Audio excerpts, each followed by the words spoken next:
आज की कहानी का शीर्षक है छोटी सी खुशी। सुबह के 7 बज रहे थे।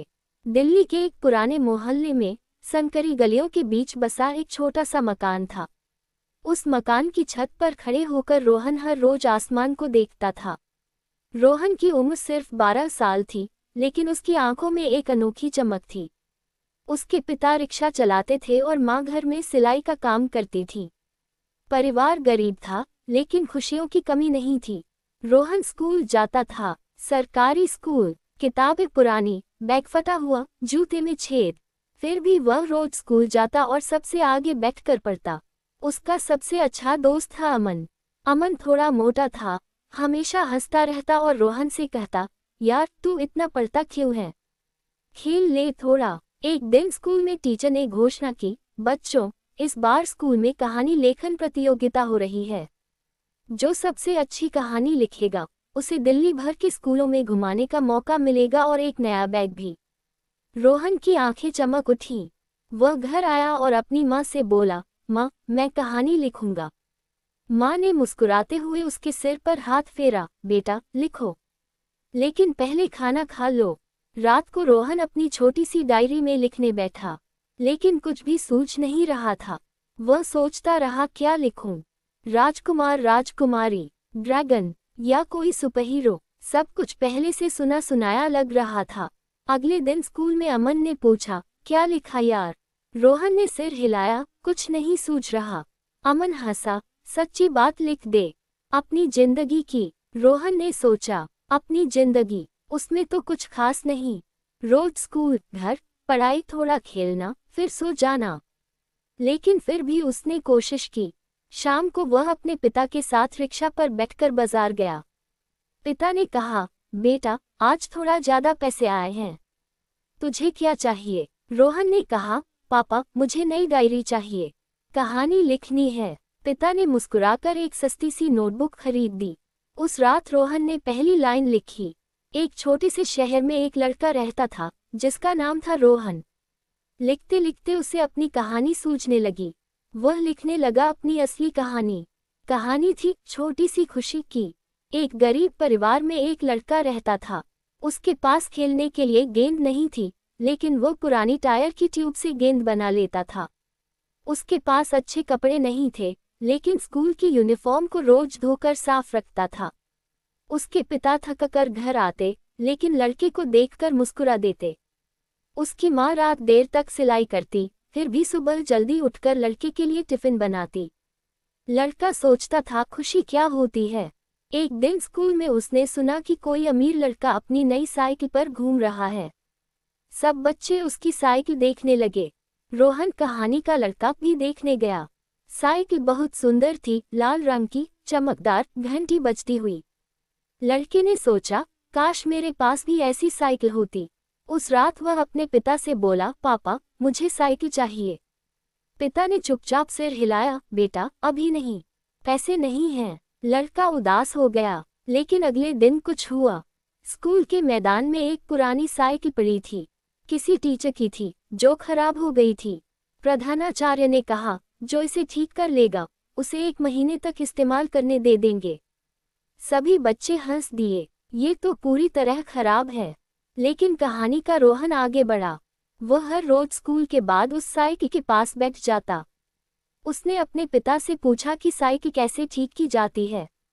पिता ने बताया। फिर रोहन ने पड़ोस के साइकिल वाले अंकल से सीखा। धीरे धीरे उसने चेन ठीक की, ब्रेक दुरुस्त किए, पहिए को सीधा किया। 1 महीने बाद साइकिल चलने लायक हो गई।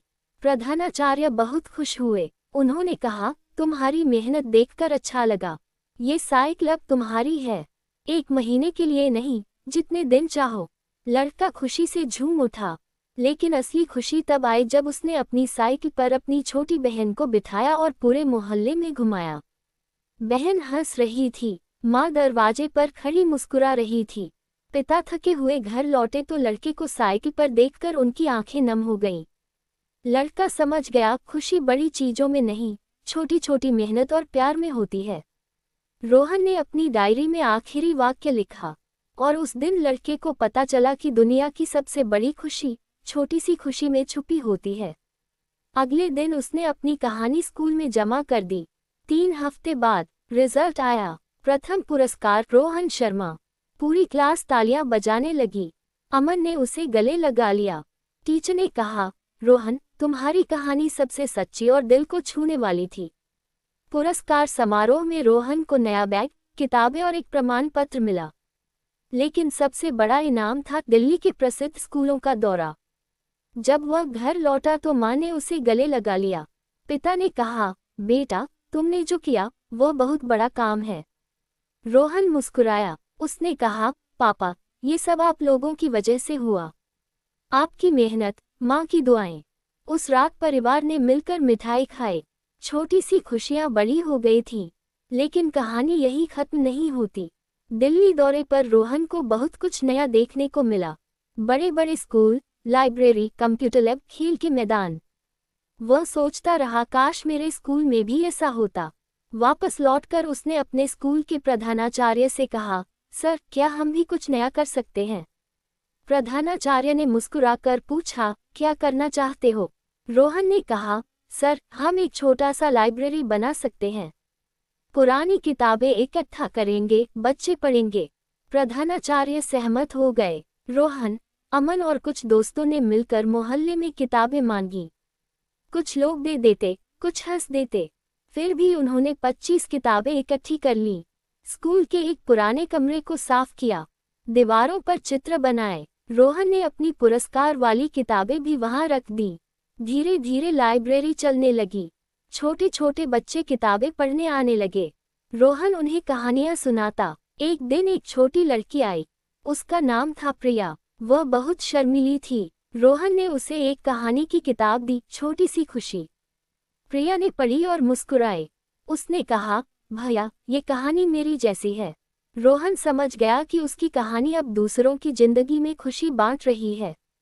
समय बीतता गया। रोहन बड़ा होता गया। 10वीं पास की, फिर 12वीं। पिता अब भी रिक्शा चलाते थे, लेकिन रोहन ने पार्ट टाइम ट्यूशन शुरू कर दी थी। माँ की सिलाई मशीन अब नई हो गई थी। परिवार की हालत थोड़ी बेहतर हुई थी। लेकिन रोहन कभी नहीं भूला अपनी उस छोटी कहानी को। एक दिन जब वह कॉलेज में था, उसे एक पत्र मिला। दिल्ली के एक बड़े प्रकाशन घर से। उन्होंने लिखा था, आपकी कहानी, छोटी सी खुशी, हमें बहुत पसंद आई। हम इसे बच्चों की किताब के रूप में छापना चाहते हैं। रोहन हैरान रह गया। उसने अपनी पुरानी डायरी निकाली और पढ़ी। आंखें भर आईं। उसने माँ पिता को बताया। दोनों बहुत खुश हुए। किताब छपी। कवर पर लिखा था, छोटी सी खुशी, लेखक रोहन शर्मा। पहली कॉपी रोहन ने अपने पिता को दी। पिता ने उसे सीने से लगा लिया और बोले, बेटा, तुमने जो लिखा वह सिर्फ कहानी नहीं, हमारी जिंदगी की सच्चाई है। किताब बाजार में आई। स्कूलों में पढ़ाई जाने लगी। कई बच्चे रोहन को पत्र लिखने लगे। एक बच्चे ने लिखा, भैया, आपकी कहानी पढ़कर मुझे लगा कि मैं भी कुछ कर सकता हूँ। रोहन जवाब लिखता, हाँ, तुम कर सकते हो। बस छोटी छोटी खुशियों को पहचानो और मेहनत करो। एक शाम रोहन अपनी पुरानी गली में गया। अब वहां बहुत बदलाव आ गया था। स्कूल की लाइब्रेरी अब बड़ी हो गई थी। कई बच्चे वहां बैठे पढ़ रहे थे। उसने देखा, प्रिया अब बड़ी हो गई थी। वह लाइब्रेरी संभाल रही थी। प्रिया ने रोहन को देखा और दौड़कर आ गई, भैया, आपकी किताब हम यहाँ रखते हैं। हर नया बच्चा इसे पहले पढ़ता है। रोहन मुस्कुराया। वह छत पर चढ़ा। वही पुरानी छत। आसमान अब भी वैसा ही था। लेकिन रोहन बदल गया था। उसने सोचा, जीवन में बड़ी सफलता मिले या न मिले, लेकिन अगर तुम छोटी छोटी खुशियों को संजो सको तो जिंदगी हमेशा सुंदर रहेगी। उस रात उसने अपनी डायरी में नई लाइन लिखी, खुशी कोई दूर की चीज नहीं, वह हर उस पल में छुपी है। जब तुम मेहनत करते हो, जब तुम किसी को मुस्कुराते देखते हो, जब तुम अपना छोटा सा सपना पूरा करते हो,